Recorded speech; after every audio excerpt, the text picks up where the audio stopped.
everybody, and welcome to the Feminine Principle Podcast, Astrology for Authentic Living. My name is Mel with Energetic Principles.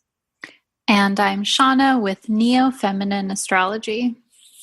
And in this episode, we will be discussing the astrology for the week of December 11th, and what we have titled, I'm Feelin' Myself. The purpose of this podcast is to give inspiration and guidance for this week with real-life examples of what to expect. The three major aspects that we'll talk about today are Mercury conjunct the Sun and Venus in Sagittarius. We'll also talk, or we're titling that, Rethinking Soul Values. We'll also talk about the Sun trine Uranus, which we've titled, I'm the Boss of Me. And lastly, we'll talk about our new moon in Sagittarius, which is about renewal with a smile.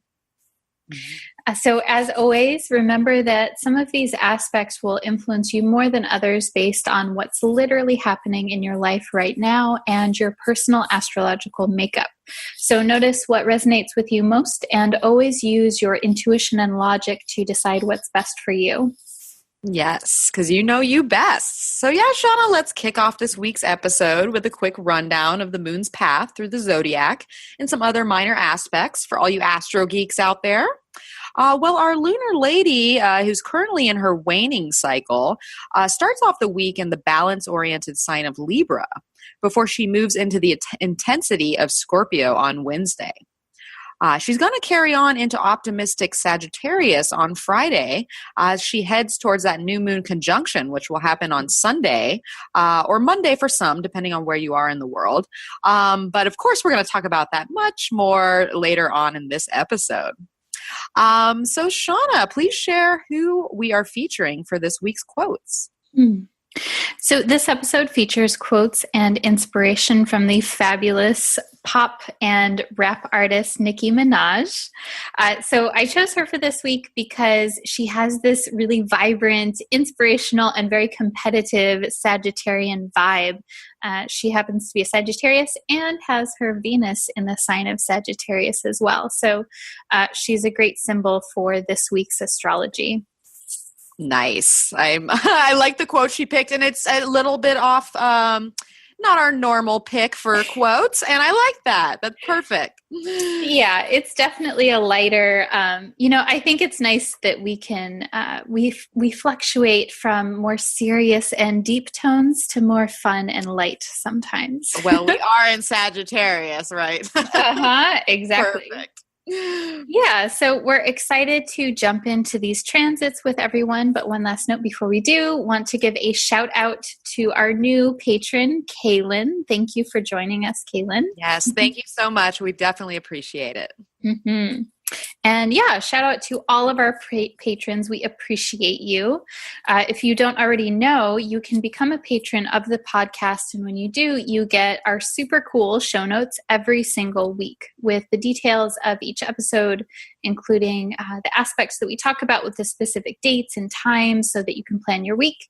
You also get notes regarding the tarot cards that Mel pulls, the quotes that I select, the reflection questions, and the weekly action item. Oh my goodness. And then of course you get our Astro Basics cheat sheet, which is a really cool resource as well. So to find out more about that, of course, you can go to feminineprinciplepodcast.podbean.com. And you can also just find out more on our Facebook and Instagram page as well under Feminine Principle Podcast. Yes, all the information you might need is in those areas, and we're always trying to come up with some new perks for our patrons as our patronship is growing. So just know that we are on the lookout to expand even what we have at this point in time. So, and we'd love to hear what anybody would have to say or what you might be looking for in the podcast as well. As Shawna had pointed out in our Facebook Live segment from last week for the full moon, which you can watch the live replay on our Facebook page. I think you were saying, Shawna, that this podcast is really user driven. So the more input we get from all of you out there, the more that we can tailor this to the needs of our listeners. So feel free to reach out. Mm-hmm. So, should we get started? Yes. Well, before we get started, I'm just going to give a shout out to me and Shawna because this is our 30th episode. Yay! And you know, it's with podcasts, especially weekly podcasts, they don't all make it so far. So I'm very pleased with our dedication and what we're creating here. So I'm just going to give us a little shout out, in Leo fashion here. Yes. And because this week I'm feeling myself, I'm feeling what we got going on here, and I'm feeling all our listeners. And so I'm just happy that we've made it to number 30. Mm-hmm.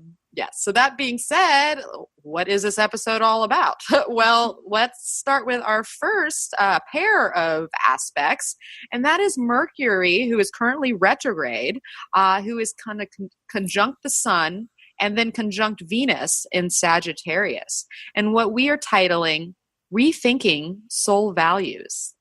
And so some exacts on that, we have Mercury, who is moving backwards, not literally, but figuratively, apparent motion, will conjunct the sun on Tuesday, December 12th at 5:49 p.m. Pacific time, which is Wednesday the 13th at 1:49 a.m. Universal Time, and then 11:49 a.m. Aussie Eastern Time.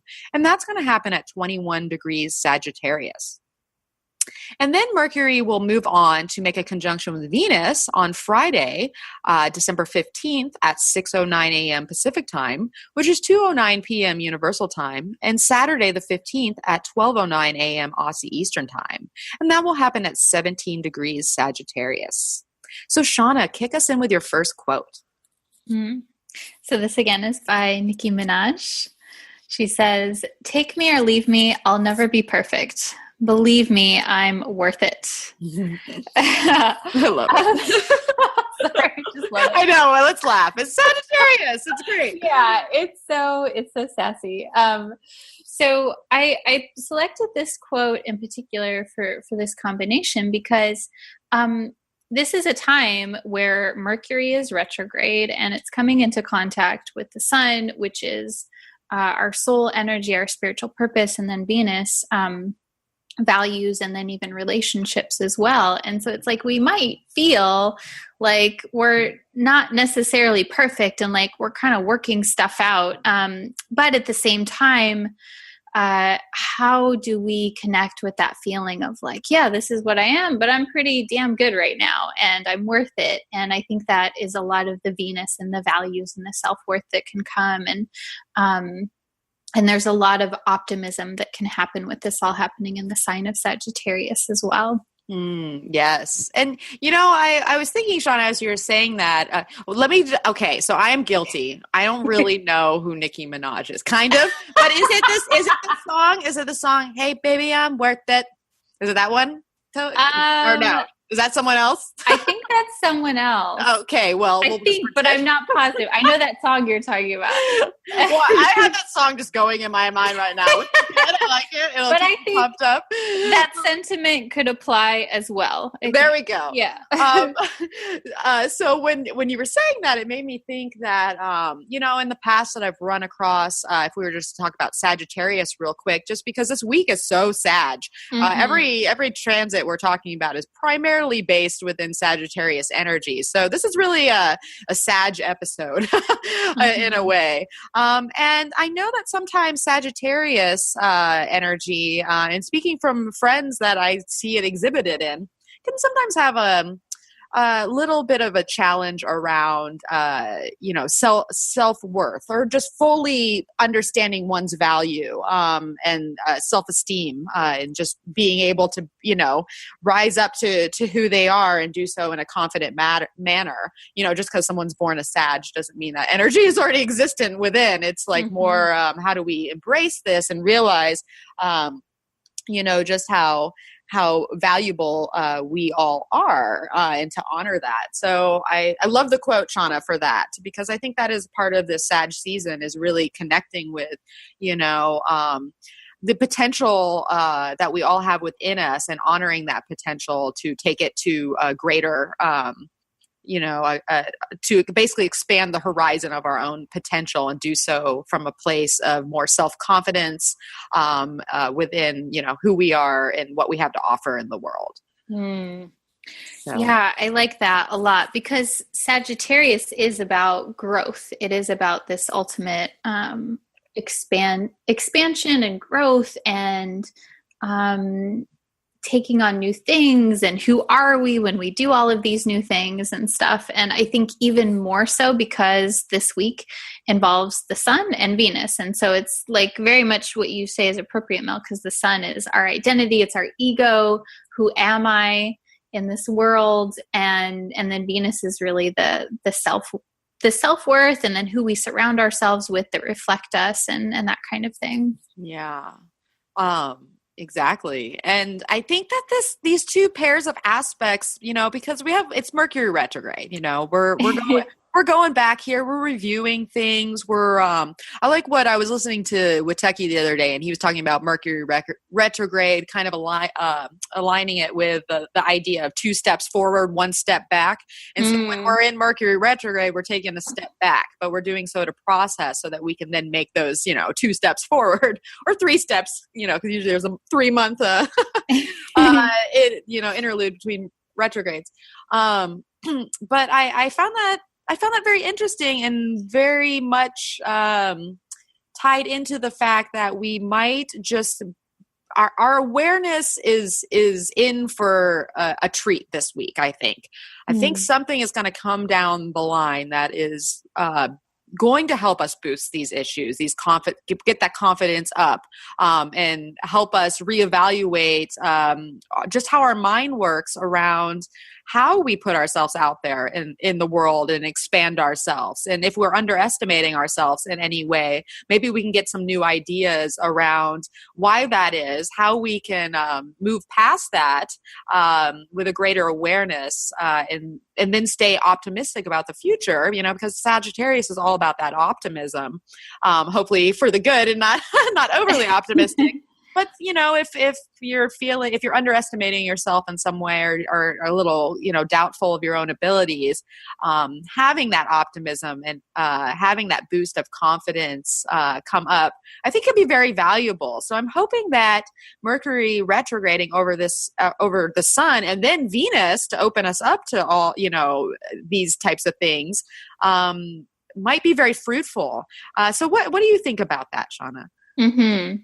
Yeah. So I think that we could look at it a few different ways. The first piece, the sun and Mercury coming together, I think that is a certain sense of renewal. And I like what you say, Mel, about how maybe we're underestimating ourselves and we need to go back and figure out how amazing we actually are so that we can move forward in a new way. And then I like that Venus is coming in here too, because I think that Venus tends to help us connect with people in a more pleasant manner usually. And so when Venus and Mercury are coming together, even though Mercury is retrograde, so of course, check your plans, make sure that everything is not necessarily taken at face value, ask lots of questions. But I see this as a way of kind of softening this Mercury retrograde period, especially because it involves a lot of Saturn energy. And so, I wouldn't be surprised if we are able to have more pleasant experiences, to connect with people. People are more receptive to us and receptive to our ideas and receptive to how it is that we're shifting and who we're becoming as we go through this Mercury retrograde process. I like that. And I love that. So it's basically the sun. So we get the Mercury retrogrades over the sun and then moves on to Venus. So it's almost like we kind of get this awareness shot, and then it moves into onto Venus, which is the planet of harmony in a sense. So I'm wondering if we gain a certain sense of mental harmony around, just some of the considerations that we've been mulling over. Or say, since we're in Sagittarius season, a lot of times what's going to come up is our belief systems and, what it is we believe and how we put that out there to other people. Because with Venus likes to exchange, ideas and get the conversation going and just have, harmonious interaction with other people. So I'm wondering if perhaps there wasn't as perhaps if there was a conflict with a loved one or someone that is kind of Venus related. As we go back over this Mercury retrograde, maybe we'll have some new ideas on how to bring more harmony into that relationship based on how our mind is now kind of reviewing things in a new light, perhaps. Yeah. And I want to mention too, only because I've had a lot of people message me recently that they're dating or they've just met someone in particular, like, should they, I've had someone say, like, I was thinking about like cutting off contact for the next few weeks and, like waiting for Mercury retrograde. And so I'm curious what you think about that, Mel. Like, I don't mean to laugh. Because this always seems to happen because, you can't stop, like you meet someone, you can't be like, oh, can you just like go away for a while? I got to figure out this Mercury retrograde. Like what would you suggest to someone that if there's someone in particular that they're meeting and they're talking to?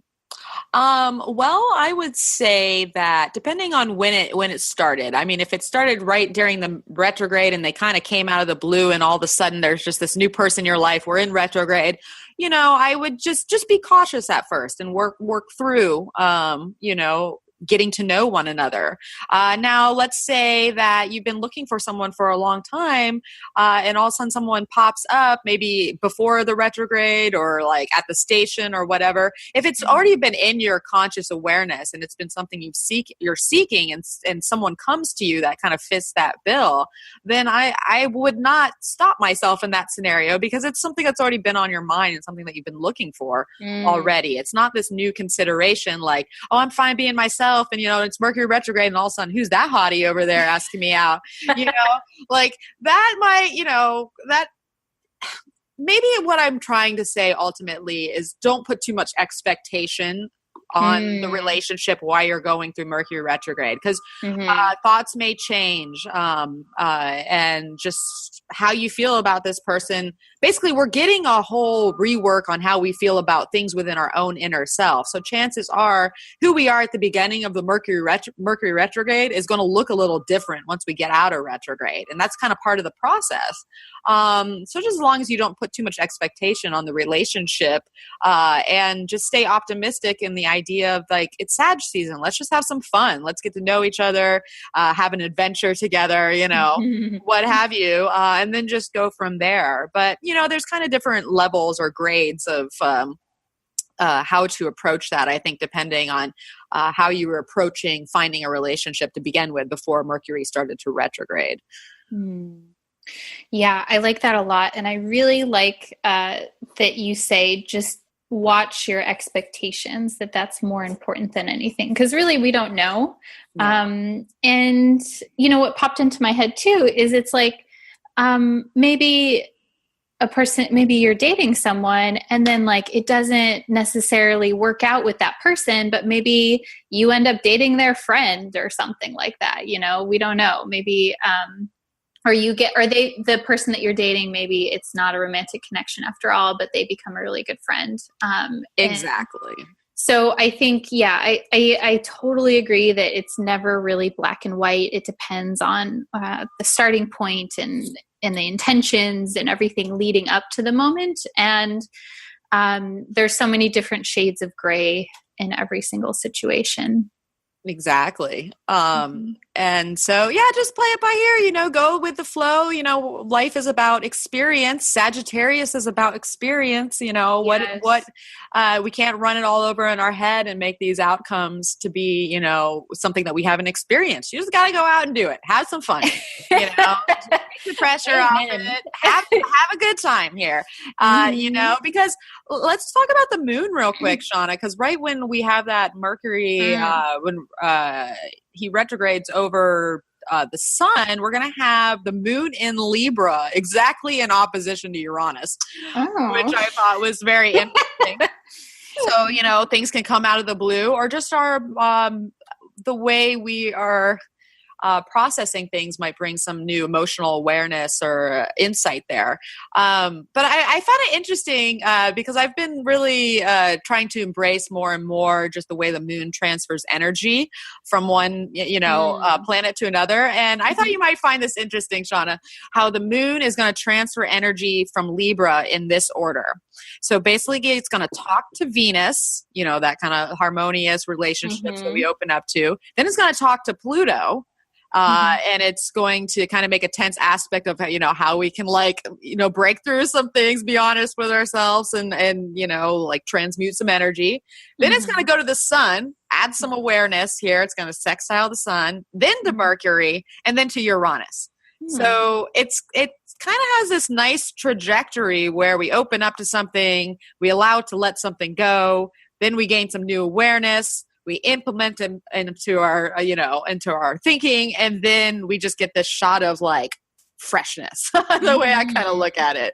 I mean, what do you think about that? Yeah, it's definitely the progression is, okay, I'm going to work on my shit. I'm going to really figure out what I want or what my hangups are, or, I'm going to do the internal work.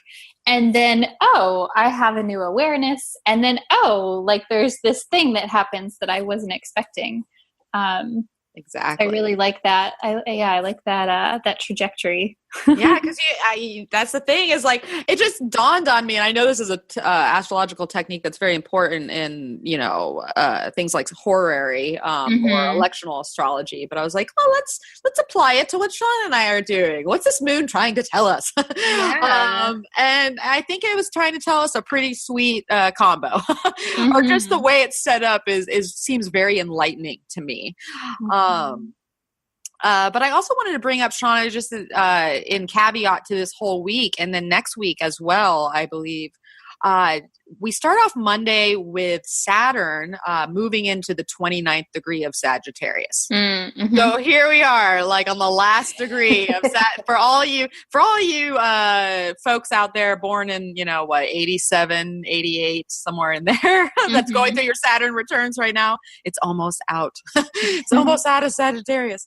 But I think that there's really a lot that is happening in the next 2 weeks having to do with really solidifying the lessons that we have learned during its time in Sagittarius, which has been since, I believe, December 23rd of 2014 is when it first moved in to Sag.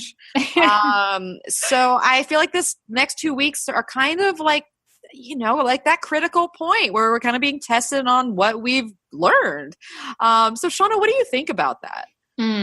Yeah, it's funny. I was actually reflecting on this very topic this morning. Yeah, because I was thinking, okay, Saturn's at this last degree. Saturn's going to be transitioning out of Sagittarius and moving into Capricorn. And so I was asking myself, what have I learned? What has happened in my life, and what have I learned from December? What do we say? Late December 2014, right?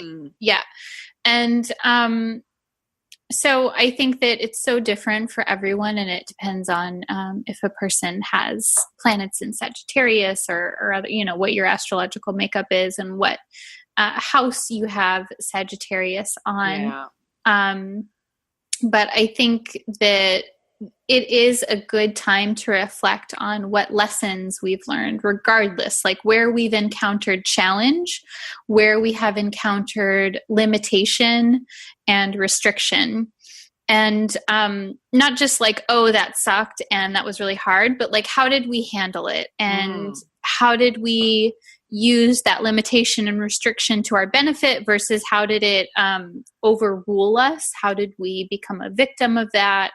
I know for me, especially, some of my reflections was like, how did I lose my sense of authority over myself, over my choices and that kind of thing. And so I think definitely those are good things to reflect over the next few weeks that I would really recommend. And I know that we'll talk about this a little bit more next week when Saturn actually makes the transition. But I think it's always good to reflect at this.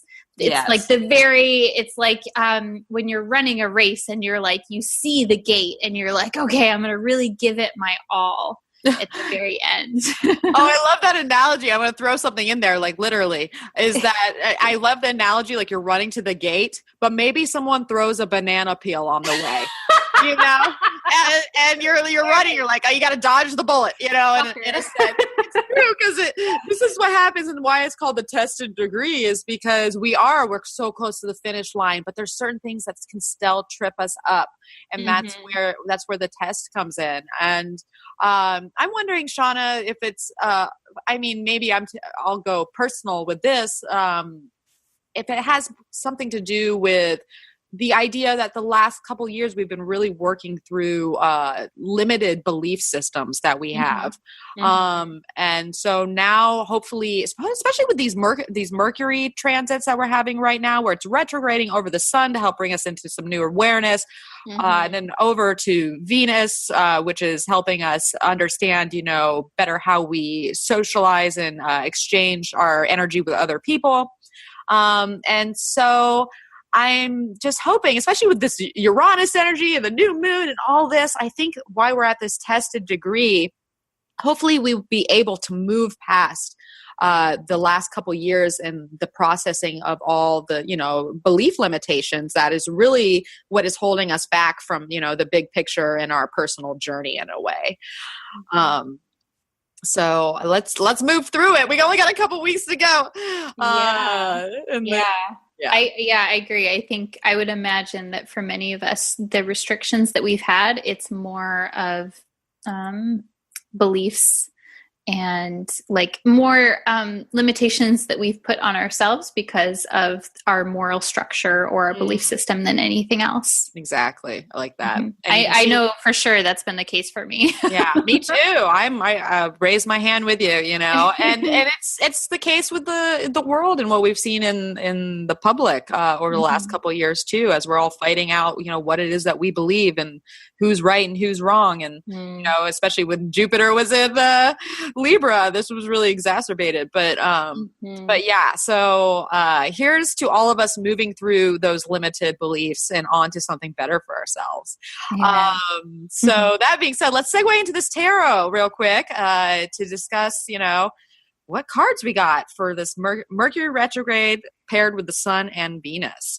And I drew the Two of Pentacles as the focus and the World as the grounding. And I really, you know, I think it's something as simple as kind of like what we were just saying, is, you know, changing the big picture and the scope of our view, you know, because we're all juggling some new things in our life and testing out the freshness of new situations that are now beginning to bud, and especially on the material realm. So I really feel like we're just moving through change in a sense, especially with all that Scorpio energy and Jupiter and Scorpio there.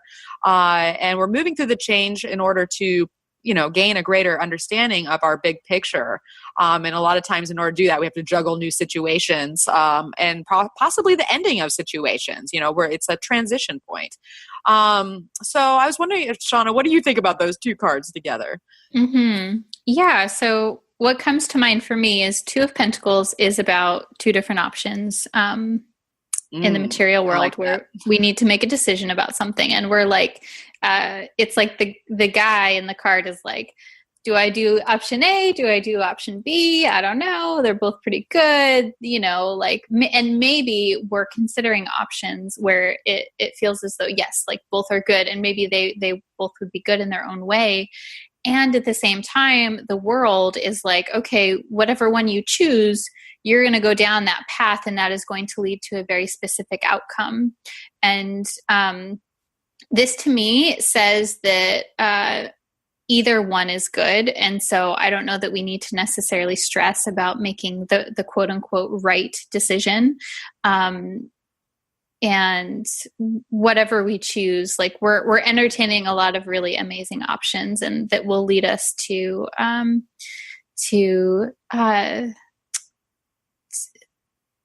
like, I don't know if I want to say like to lead us to fulfill our purpose, because I feel like that's cliche, but like all of the options are good. And I don't think that it's about choosing right and wrong. I think it's about choosing what just intuitively feels appropriate at the time. Yeah, I like that. And, the whole idea of the Two of Pentacles is, you have to stay flexible within it because it's just change. Change is just here. And like you said, Shawna, the change is ultimately for the better. Like you said, with the two options, like, yeah, either way you go, as long as you're changing yourself and being flexible with who you are as you move into greater fulfillment for yourself, whatever that may mean, because hopefully we're putting our foot forward to something greater for ourselves. It's the whole idea of Sagittarius. So just know that any change and what we're juggling right now is going to be better in the long run. But I'm wondering, Shawna, to be just on a literal note, if some of us just may be juggling travel plans right now and what we're doing with the holiday, because the world has to do with travel and getting out there. And Two of Pentacles usually is like, how do I make this all work? I'm like, moving money around, trying to get the flight. This is delayed. How do I get time off work? Just all these types of things could come up right now, especially since it's the holiday season. But that being said, let's segue into a couple questions to take away here. I'd ask myself, now that I'm in the process of rethinking certain soul values, where is my awareness trying to shine the light? What topics are up for reevaluation? I would ask, as we reflect upon the change that has happened this year, what greater understanding can come out of it? How has this experience shaped the person I am today? And then lastly, I would ask, as I gain greater mental clarity around who I am and what I open up to, am I being prompted to move beyond my personal horizon? Are my current ambitions in harmony with my newly expanded perspective? Nice. All right, so let's move on to our next transit here. And we have the sun, who is going to be in a trine with Uranus, and what we are titling, I'm the Boss of Me. And some exacts on that, it'll be on Saturday, December 16th at 3:27 a.m. Pacific time, which is 11:27 a.m. Universal Time, and then 9:27 p.m. Aussie Eastern Time. And that trine will happen at 24 degrees Sagittarius and Aries. So Shawna, kick us in with your next quote. So this again is by Nicki Minaj. She says, "My advice to women in general, even if you're doing a 9-to-5 job, treat yourself like a boss. Not arrogant, but be sure of what you want, and don't allow people to run anything for you without your knowledge." So I really like this for the sun trine Uranus, because the sun is our spiritual purpose. It's our ego. It's our soul vibe. And when the sun makes an aspect to Uranus, there's this certain element of like, I'm going to do what I want to do, and you're not going to tell me what to do. And and I think that, especially this being a trine aspect, that feels as though we have the capability to do that, and we should do that. And there's this certain element of power that can come in, especially because this is a fire trine. So there's like passion, and there's like, hey, like, I'm going to do what I want, and I can be the boss, and that's cool. And it's empowering, and it's not arrogant, but it's enlivening. I laughed, Sean. Sorry. I had a solid laugh because I have this aspect in my chart. It's like, it's literally the closest aspect of any aspect I have in my chart. So when you're like, I can't even remember what you said, but I was like, yep, very much so. Because it's true, being a Uranian person, and the fact that it's on my ascendant, Uranus is exactly conjunct my ascendant too. There is just this very much this sense of I am the boss of me and don't tell me what to do.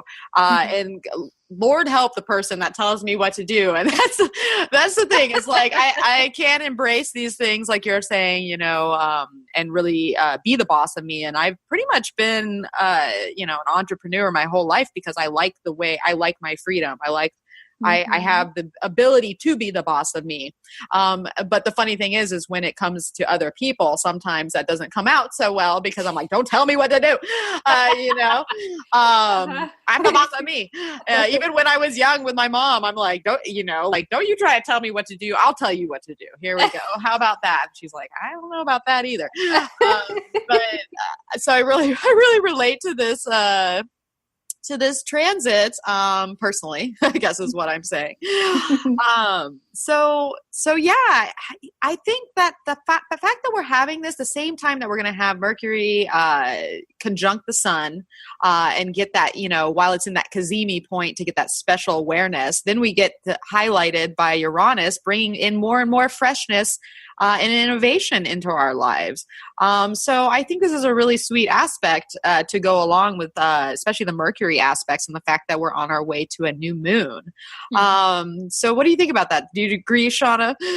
Yeah, I really like this aspect for this period of time. And I think that it emphasizes even more this like new awareness or like a sense of freedom, a sense of lightness, and where even though we're thinking about things and we're figuring stuff out, we may feel as though we have the inner resources to actually implement changes in our life. I like that. Especially since we're, when this aspect happens, basically the moon is waning. And when it's exact, the moon is in Sagittarius.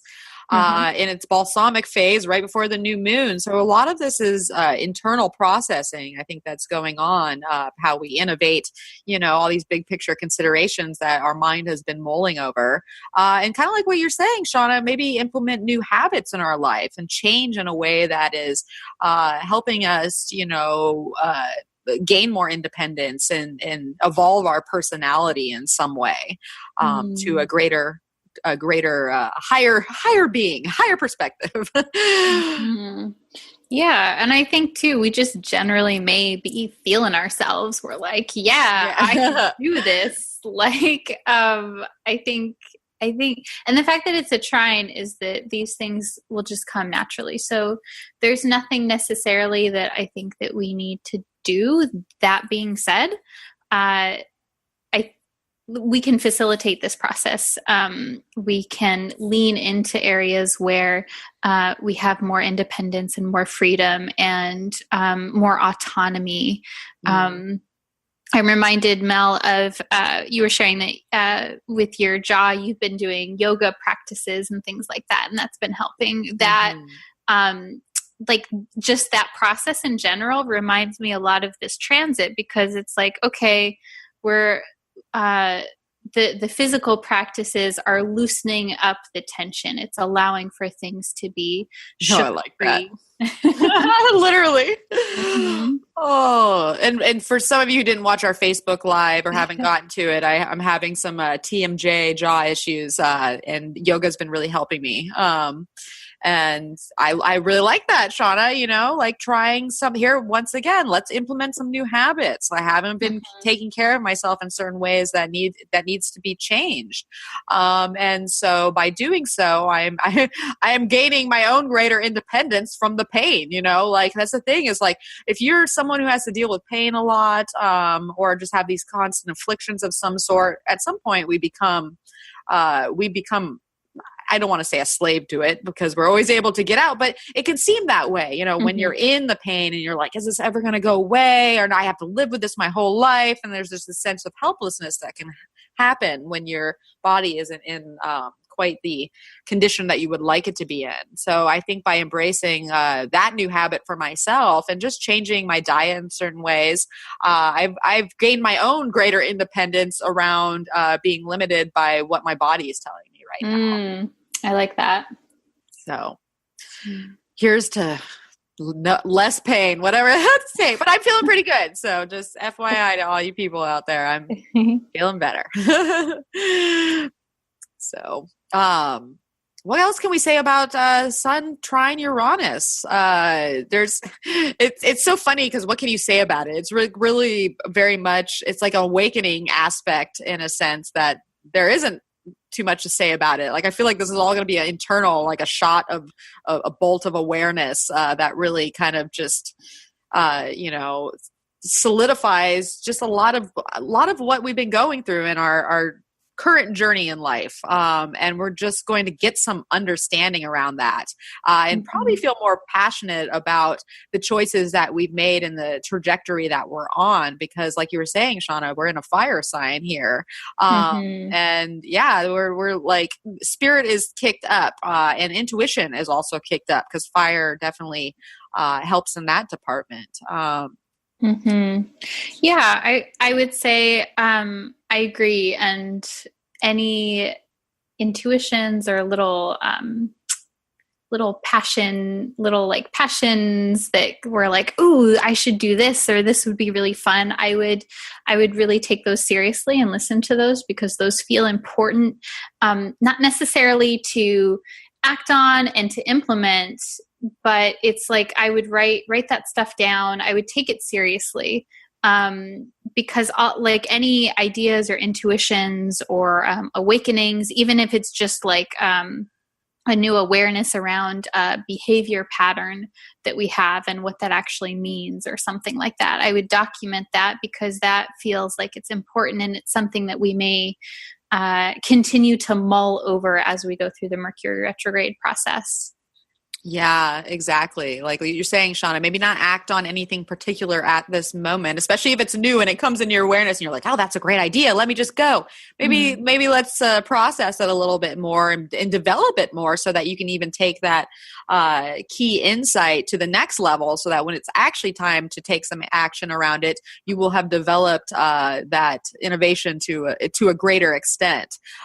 Because like you're saying, Shawna, it's a trine. So the potential for growth is unlimited here. And we really should listen to whatever is trying to sneak into our awareness now, because it's kind of it might even be giving us the next step to our personal journey, being in Sagittarius, the sun in Sagittarius, and Aries, Uranus in Aries, which Aries is very much about, once again, independence and the courage to act upon something, and just being more instinctual and in some way about what's kind of coming in. So I think the whole time that we've had Uranus in Aries, and it's been quite some time now. I want to say like 2010, 2011, something like that. We have all been kind of working through some areas of our personalities and how we approach life from a very personal point in whatever area that Aries contacts in your chart. I mean, for me, it's been in my 6th house of health. Here we go again. Of health, and but also of my daily life and how I set up my own priorities throughout the day and what it is I focus on, and my flow of my workflow, my flow of being, and how that transfers onto my health. And so my personality has been basically getting reworked for the last 7 years or so into these areas of innovating for the future. So I think there's very much that's tied into this trine as well, where we're innovating our own personalities within the context of the, obviously the house that it is taking place in our chart. Yeah, I agree. I think it's helpful to look at the house, and then also we could even look at the cycle pattern of the sun and its previous contacts to Uranus. I know for me, Uranus has been in Aries moving through my 8th house. So through this process, I've been divorced. I've had different relationships. Like intimacy in general has been totally reinvigorated, reinvented. TMI, my sex life, like everything about sex and how it is that I connect with people at a deeper level has been reinvented for sure. And I'm looking to it when the sun was last conjunct Uranus. And so this was earlier this year. It was April 13th, 2017 at 24 degrees of Aries.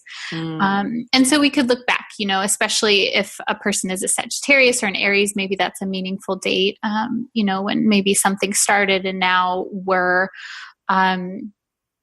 really getting in the flow of whatever it is that was transforming around that time. Yes, I like that. And I feel that that's definitely in line with my own life and even what we've created this year, Shawna. A lot of what we're planning kind of happened a little bit after that conjunction. And then we waited a little while before we started actually doing broadcasts. But that's interesting too. We basically came up with some type of creative idea that is integrating both of our personalities in a way. And it's so funny, mine's in the 6th house, and here we are kind of talking about health and self-care practices. Yours is in the 8th. We always talk about transition and how we can move through things and the changes we're going through in life. And so I don't know. I find that very sweet and telling. Yeah, definitely. So let's kind of segue back to the idea of, taking a good listen while this transit's going on. And we're going to segue into the tarot cards because I think they have an additional yet reinforced message for what we've already been kind of talking about. And so for the Sun trine Uranus, I drew the Hierophant as the focus and the Page of Cups as the grounding. And, once again, I feel like our intuition is really kicked up and bringing some forth of spiritual wisdom into our life, or there's like a message that is trying to come through, whether it's through our higher selves and our intuition or through a mentor or like a guru, where a certain philosophy or belief is trying to sink itself in and try to flow into our awareness right now so that we can innovate our lives based on kind of these new intuitions that are coming in to help us take next steps in our lives. So Shawna, what do you think about that? And basically just these two cards together. Yeah. I do like the idea of there being some greater wisdom that we're receiving, whether that's from a person or if if we connect with our higher selves or spirit guides, etc. Like there's something coming down the chute that is like there's some kind of wisdom, and I think that of the Hierophant, like a teacher or a mentor, or even just if there's a certain ideology or belief system that we follow, maybe there's something that we can glean from that. So I think, especially working through the week, maybe a great time to seek out counsel from people that we respect, people that we admire, our quote unquote elders, so to speak, in our life. And if that's not available, then maybe getting that through an inspirational book or a text or something like that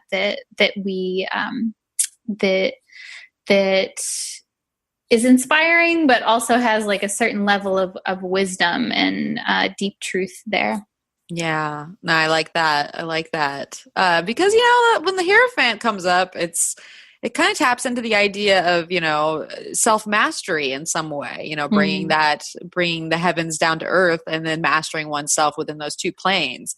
And so I'm wondering if we are gaining some, self-mastery over our own creative energy in a sense, because, once again, we're in fire signs, and Uranus is very much creative. It's the thing that can give you an idea out of the blue. That's just pure genius, And so I really think that some of the divine inspiration that might be kind of coming down right now and filtering into our awareness, especially since we're in the dark hours of the moon and we're really kind of quiet within, and we are able to receive wisdom more more easily. Easily. That's the word I'm looking for. More easily when we are in that balsamic phase. So yeah, how can we spiritually advance ourselves in some way? You know, especially since we're in Sagittarius season. Once again, we're kind of focused on these higher power, bigger consideration, or bigger picture considerations. Mm-hmm.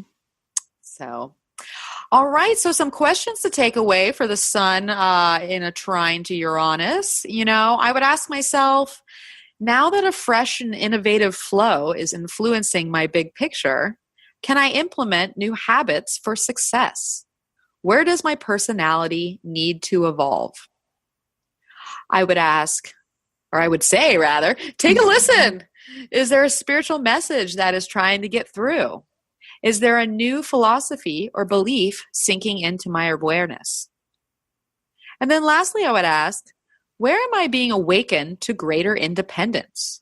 What still needs to be done to fully claim my own life and be the boss of me? Nice. All right, Shawna, so let's talk about our final aspect here, and probably the most exciting one of the week, and that is the new moon in Sagittarius, and what we are titling Renewal with a Smile.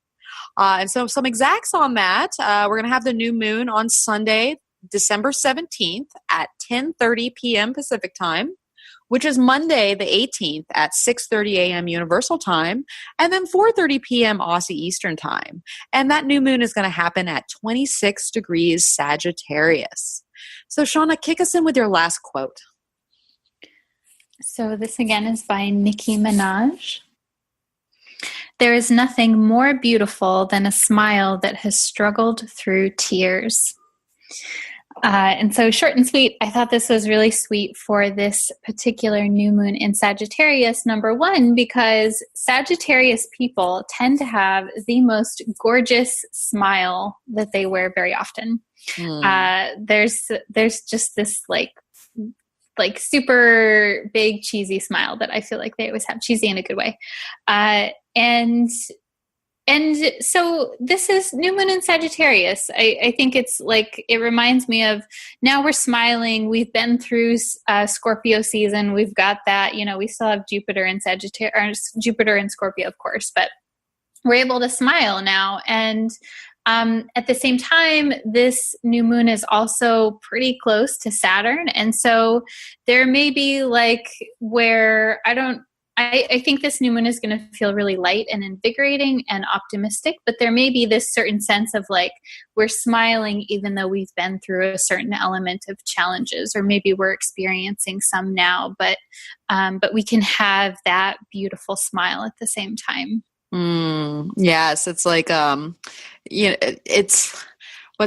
have an analogy. I can't come up with it. So, but I just kind of imagine, you know, like when the storm lifts in a sense and the clouds start to disperse and the sun comes out, you know, because here we are in this fire sign. And I know a lot of people, including me and you, Shawna, and like most people listening and just the world in general, has kind of gone through some shit in the last couple months. And even since we had that new moon in Scorpio, roughly a month ago. And so I think it is very apropos that you brought in the idea of, you know, renewing with a smile, because we've been through some things, and we're starting to gain greater awareness on our lives and what has brought us to this moment, and how we can basically move beyond it, and, you know, expand ourselves in some way. And so here we are able to start that with just a sense of optimism, because, you know, that's the whole idea with the smile is you're happy about something. You feel kind of good. You feel good about like the energy that's surrounding. And with any new moon, it's essentially it's a start, right? You know, because we're beginning the cycle over again. So let's refresh our listeners for anybody that doesn't quite know what a new moon is or how that works or what is best done during this time. Shawna, do you want to give them some cues into the new moon? Yeah, I'd love to. So new moon, like the name, it's this sense of newness. So a new moon marks the very beginning of the lunar cycle. It's the point in time in which the moon and the sun are at the very same exact degree. So in this case, it's 26 degrees of Sagittarius. Outside in the sky, it's that point where we can't see the new moon, or we can't see the moon at all. It's dark, essentially. And then over the course of the next week, the moon starts to become more apparent, and we can see it more as it moves through the other signs of the zodiac. And so when we look at this at a symbolic level, the new moon is this time of internalness. It's a time of maybe feeling introverted, but more so feeling very reflective. It's a time of everything being pulled in. And so it lends itself to activities like contemplation, reflection, meditation, where we may feel more connected to our inner world versus wanting to go out and do things and be active in the world. And so a lot of people will set intentions around this time. I think it's good to set intentions. And I really have been embracing this idea lately about listening to what intention wants to come about at this time. So instead of trying to like manufacture, this is what I'm going to make happen in my life, it's more of like a masculine kind of thing. I've been really contemplating like, okay, how do we meditate and get quiet and listen to what is coming up inside of us? Because there's a lot of wisdom that can happen during a new moon. I love that, Shawna. And logically, it makes so much sense because the moon is a receptive body. Like it is all about, not so much, acting out on our own will. It's more about taking in and receiving in order to decipher from that. So I think that's a great way of putting it. Because we are planting those seeds of intention, but we can't just blindly be like, I want this and I want that and I want this and I want that. Instead, we maybe will be assessing the things that are on our plate and what is essentially worthy of our, undertaking. And so this is what happens at the new moon. Like you were saying, Shawna, we're going to start to wax in light. She's going to grow in light and we're going to start taking action. But as we're having this new moon on Sunday or Monday, depending on where you are, the beginning of next week will be a little bit quiet as we ascertain what it is that we are going to put our energy into. There's so much about this new moon. I don't even know where to start, Shawna, in a way, because it's okay. Let's go in order here. Slow down, Mel. Slow down. First, let's talk about how, if we're going to take the idea of where the moon was last received, like we were talking about in the Mercury segment. So the last little shot of energy that the moon gets before it makes the conjunction is to Uranus. So we're carrying this innovative, changing our picture and our habits and our beliefs and like moving beyond to greater, just greater awareness and freshness in our lives. I think there's just this Uranian energy that's being carried in to this new moon, which I think is wonderful and hopefully very uplifting. So what do you think about that? Yeah, I was thinking about that too. I think that adds a level of, like you say, inspiration to this new moon, where we may feel like inspired and passionate, and like I think it brings a sense of optimism into our inner world. And I find that a lot of times people during a new moon, they tip, like energy is a little bit lower. And not that we're tired, but we're more just like feel like kind of being in our own little cocoon sometimes during a new moon. And so I think we'll still be feeling that way, but I think that we'll have like stuff that we want to figure out or work on or tinker with in our own time. Yes, no, that makes sense. That makes sense. It's like laying this inner inspirational foundation upon to what to work from as we go forward. So I thought that was interesting. And then, like we were saying earlier, it's also interesting because this is the last new moon that's going to happen why Saturn is still in Sag. And here we are with the new moon conjunct Saturn, Saturn at that tested 29 degree. So I kind of look at this as a renewal of like a true renewal around all these Saturn issues that we've dealt with while it's been in Sagittarius and that area of our chart, depending on where it is for you. And so I'm hoping that this is really going to help usher in some fresh energy around a lot of the lessons that we've learned why Saturn is there, but also what, we are going to move forward to in devoting ourselves to, because I think that's where Saturn can really come in and help make this new moon just that much more solid in a way, like we're taking this inspirational energy and, what we're passionate about our stories and our journey. Because essentially that's what Sagittarius is. It's about our journey and these big picture considerations. And so I think Saturn there is really going to help us mold together everything we've learned, and then to carry on forward with a new sense of devoted passion in a way. Yeah, I like that a lot. Because the thing with Saturn is it is associated with where we feel limitation and challenge, and at the same time, it's also where we can really grow a strong and solid foundation. And so it seems that with Saturn being at this point, we have worked through that solid Sagittarius foundation. We've done that. Yes. And so now this new moon is like, okay, what have I built? And what's the next layer of the foundation that I'm creating for myself?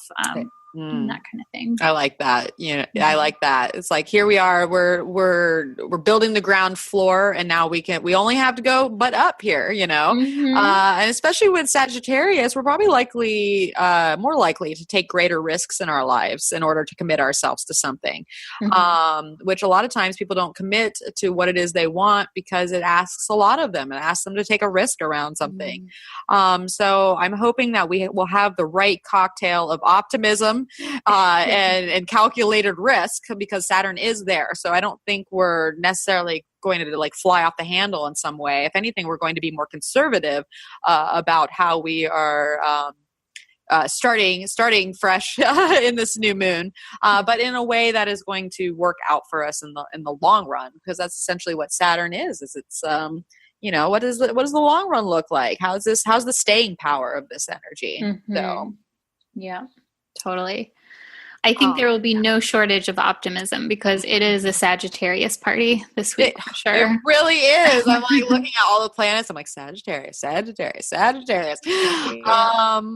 is good. Because I think we all might need a little bit of that. Considering what has, come our way in the last couple months and this year in general. We're like, okay, it's the end of the year. We're approaching the holidays. It's Mercury retrograde. Can I just have a good time? Can I just enjoy who I am, the moment, and just, hang with it. So now, okay, so I have these list of points, Shawna. I was like, okay, so things kept coming up that were really just adding a lot of flavor to this new moon, more so than the other new moons we've had this year. And so the next thing that I find interesting, and it's a concept that I'm just looking into myself, and you'll have to tell me what you think, or if you're into that sort of thing, is the fact that this new moon is aligned with what we call the galactic center. Are you familiar with that? That is not my area of expertise. Yeah. Tell me what do you think about it? And it's not quite my area of expertise either. I know just a surface of it, but I thought I'd bring it out there just because it could be potentially important in the big picture. And the whole idea is the galactic center is basically, so it's kind of like a fixed star. It's moving, it takes 72 years to move a degree. And right now it just went to 27 degrees. And so the galactic center is basically considered the sun of our sun. And it's a source of energy and motivation and aspiration, especially in the chart. So depending on where you have, 27 degrees Sagittarius in your chart, basically that is because the galactic center is the source of the gravitational energy in our galaxy. Like it's kind of the point of our galaxy, basically. And so the idea is the energy is there. Energy that is there is basically then transferred to our own sun, where the sun is transiting, or the sun in our chart. And then it works through that. So it's kind of like a chain succession. In a sense. And so it's just a very powerful point, literally in our universe, to where it's what keeps us our feet on the ground kind of idea. And the fact that the new moon is there, I'm just wondering if once again, we're really tied into our own stories in a sense. And I'm really pushing home this like idea of our personal journey. And because we all have one in life, we are all on our own journey, and it takes twists and turns one way or the other. But I feel like there's a real turn around this new moon, just because of its placement there. The idea that's at the end of the Saturn's at 29 degrees, and we're getting tested around everything we've learned in the last kind of couple years. So it just seems very potent to me in some way. Yeah, I like that. That makes me think of as you're describing this is that our personal journey is very much related to something that's greater than ourselves that maybe we don't even know about. And I'm also going back to that, like you're running to the finish line, and there's that banana peel that gets thrown in there. And the motivation that can come when, we see the banana peel or we step on it, and it's like, okay, this is about more than just me. There's something else. There's a higher purpose for everything that we're doing, even if we don't know it at this exact moment. Precisely. You very well summed that up. I love that. That's great. And that's exactly. And, we're in Sagittarius. We are essentially, I don't want to say succumbing, because that sounds like a helplessness in a way, but not really. If we succumb with our own will to these higher motivations and these greater considerations that we can't see it all that's before us. And that's the beauty of it, is we don't know the big picture. We can sense it, we can act towards what we feel that is, but we don't know the full on implications of how our own story intertwines with other people's stories and the story of the world. And so it just kind of gives us like bigger, just this bigger thing, So I love how you put that, Shawna. Yeah, and I think that ties it back to the essence of a new moon in general as well, because a new moon is a time where we do have like this inkling or this inspiration, or we feel like something is really important, but we don't know exactly how that's going to look. And we figure that out as we go through the entire lunar cycle. We start to put things into form, but it is this time where who knows, we have to go on our gut. We have to go on our instincts at this time. Exactly. And we have Uranus helping us out with that, because that's kind of, speaking as a Uranian person, I feel like I kind of operate on those levels personally a lot, where you just got to go with that instinct. And, especially that it's in Aries, and it's the last thing the moon touches before we have this new moon. So there really is that instinctual quality of how we carry forward into new experience based on kind of going with that flow, and whatever comes into, like what we instinctually are compelled to move towards, we should honor now. But and then lastly, I thought you might find this interesting, Shawna, because I haven't been doing, if any of you have seen my YouTube channel, I was doing some new moon and full moon videos, but time has got away from me lately, and I just haven't been able to do them. And so I would share in those videos, I'd share the Sabian symbol for the moon. And so I wanted to bring that into the podcast, because I thought that it was very interesting, as it always is. And would love to know what you think about it, Shawna. But so how it works is the Sabian symbol for the new moon is basically you round up. So it's 26 degrees and I think like 13 minutes or something like that. So we're going to round up to 27 degrees Sagittarius. And so the Sabian symbol for that degree is a sculptor at his work. Hmm. And the idea is, the keynote is the ability to project one's vision upon and to give the form to materials. So it's like, so how do we mold are we molding our surroundings, essentially the resources in our environment, to really reveal that inner life purpose, that we have, to the world and to others. And so there's very much this sense of how are we shaping our own self, and the creativity that is within all of us, to make a mark upon society in a way. So Shawna, what do you think about this sculptor and his work? I think that's the essence of what we've been talking about. I know. It makes me think of, there was someone that said something to the effect of, for sculpting,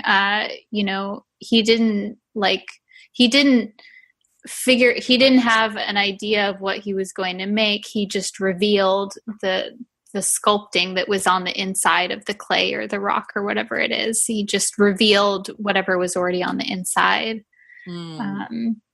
And so, it's like, we're creating it, and at the same time, we're just revealing it. We're just merely peeling back the layers of what's already there. Right? Because if you think about it, okay, so when you're sculpting something, I love that. I love like the idea of peeling away layers, because when you're sculpting something, all you got is a block of clay, right? Mm-hmm. And so you just begin to chisel away into greater form, like ultimately, like our life stories in a way has a form, right? There's kind of and just as the years go by, we are just basically chiseling and making it more and more precise about who we are as people. Because, when we're younger, we might not be as in tune with, our grand destination in a sense, which is very Sagittarius. And so I love the idea of us just chipping away at this piece of art that we all are. We all are works of art, in a way. And so how are we chiseling away? Are we chiseling away? Are we using the right tools to chisel? So the key word is basically self-projection into work. How do we put ourself into our work, which is very Saturn, talking about the conjunction to the new moon there. So I don't know. I found this Sabian symbol, as always. They're so, I don't know. I really connect with these symbols, especially with the moon cycle. Yeah, very interesting. Very appropriate. Very appropriate. And very appropriate for the tarot cards. So let's segue into those, because I think that adds kind of the same dimension in a way. And I drew the 9 of Pentacles as the focus and the Page of Swords as the grounding. And so once again, this Page of Swords has been in our podcast, like every single week has been, or the Daughter of Swords, or how, the Princess of Swords, all these things. And so I'm kind of wondering with the 9 of Pentacles energy, if we're really ready to focus on some lasting achievement within our own efforts, since we're embracing new insights and getting our mind on board, especially with the Mercury retrograding over the sun, and the sun contacting Uranus, like we have just this newness that's coming in. So how can we essentially release old parts of our life and then move into greater wisdom, and then achieve off of that platform, I guess is what I'm trying to say. But Shawna, what do you think about these cards? Yeah, so I love the 9 of Pentacles. It's a really beautiful card. And it's interesting to me because the 9 of Pentacles, it has more of like this celebratory, luxurious, this sense of culmination in a certain way. And so it's interesting because I would associate that card more particularly with the full moon. And so I wonder if this is a point where, because even though it's a new moon, which is about fresh starts, we are at this point, like everything that we've been talking about is like, we've come to a threshold. And so now maybe there is a certain element of culmination and newness at the same time. And I think that the Page of Swords speaks to that newness, especially the swords being associated with information and mental processing. And so, yeah, it feels like maybe we've reached the end of a chapter and we're ready to start a new one, or we've reached the end of a volume, or I don't know, maybe we've read the book and we're going to start a whole new book. But it feels like an ending and a beginning at the same time, something to be celebrated. Yeah. And I like that, because here we are talking about a 9, which the 9 really is all about how do we kind of go in and focus and reassess what we've built up into this point, and where we're going to put our energies beyond that. And it is a lovely card. And I find that these two cards together kind of really paint a little bit of Saturn, a little bit of Uranus, because that's kind of the, we're getting the Saturn in the 9 of Pentacles, and that Page of Swords is probably kicking up some Uranian energy, because the page, like you said, it's that fresh energy, that fresh mental impulse that maybe will allow us to break through some, long ingrained ego patterns we might have, or developing our thinking process to have a little more independent thought process going on, because there's really an independence to that 9 of Pentacles. Like, this woman is fine on her own. She can handle her business, and she has her own business. She has luxury and wealth and all those types of things, and really has an independent air to her. So I'm wondering if by working through these old ego patterns, and then embracing these new thinking patterns, and then freeing ourselves in a sense from others' influence, because the 9 is very much kind of has a solitary air to it, but not in a way that's like can be hermity, but it's mostly like, I got this. It's like, I'm the boss of me, essentially, what we're talking about. So, yeah, I'm feeling that. Yeah, I dig it. So, all right. So, some questions to take away. I would ask myself, before we begin the cycle anew, can I take the time to examine the present situation and the wisdom that can be found there? What old ideas and beliefs led to this moment? What new insights can be carried into the future?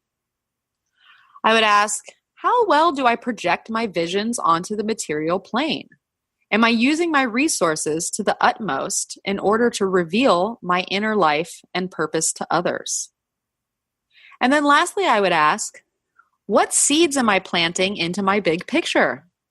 Will I water them with the power of optimism and greater perspective? Can I renew my own story with a smile? So, what a week. What a week, Shawna. So what have we learned here? Well, we learned that Mercury, who is currently retrograde, is going to make a conjunction with the Sun, and then a conjunction to Venus in Sagittarius. And so we're going to be rethinking soul values and probably getting some new awareness on those areas of life. We learned that the Sun is going to trine Uranus, and it's all about being the boss of me, and not me, you. You be the boss of you. I'll be the boss of me. And so we're going to open up to greater awareness and innovation in our lives. And then lastly, we learned that we have the new moon in Sagittarius, and we are going to embrace renewal with a smile, as it seems very promising, this new moon, and how it might tie into our big picture. So Shawna, please share with us your excellent action item. So this action item, I want us to do a life review. And so this is actually kind of like a mini life review.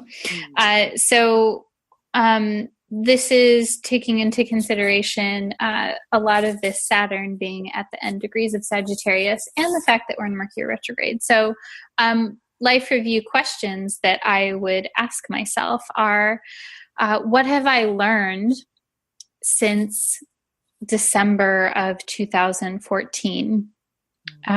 Who am I as a person? Not how do I feel about myself, but what's my role? Who am I? Who am I in this world? Who are my partners? What kind of a partner am I to the people in my life?